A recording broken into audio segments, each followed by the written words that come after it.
Welcome to another edition of the KTTH Roundtable, where Brian Suits and I talk about issues around a literal round table. Let's start with the idea that drugs will now be legalized, possession, starting July 1st, unless something happens within the state legislature. There's no reason to believe it.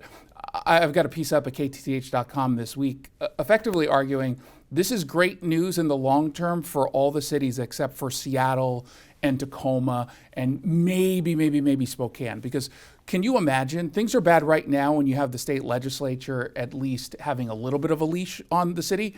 But if cities are able to determine their own drug laws, I mean, I'm terrified of what Seattle might come up with. And I always say, at least we're not Oregon, we're about to sunset into Oregon because the legislature failed to do their job. So now, for instance, proactive mayors like of Everett and Marysville, they're already announcing their plans about misdemeanor fines and rehab. Gross misdemeanor. Rehab. And even the governor on Sunday night, for the first time, said drugs. He didn't say chemicals, he said drugs. So we have a month or so for now, thanks to hopefully our mayors, help us avert becoming Portland. Well, the good news is these mayors, they can use the compromise language that both Republicans and Democrats agreed to. And what was not reported up until my show this week was just behind the scenes. It was State Representative Roger Goodman on the Democrat side who basically sandbagged a bill. They had a bill that Republicans and Democrats would have supported. They chose not to put that one forward. Instead, they went with this crazy bill that effectively said we're not going to criminalize any aspect of drug use. And Democrats, there are enough progressives who said no.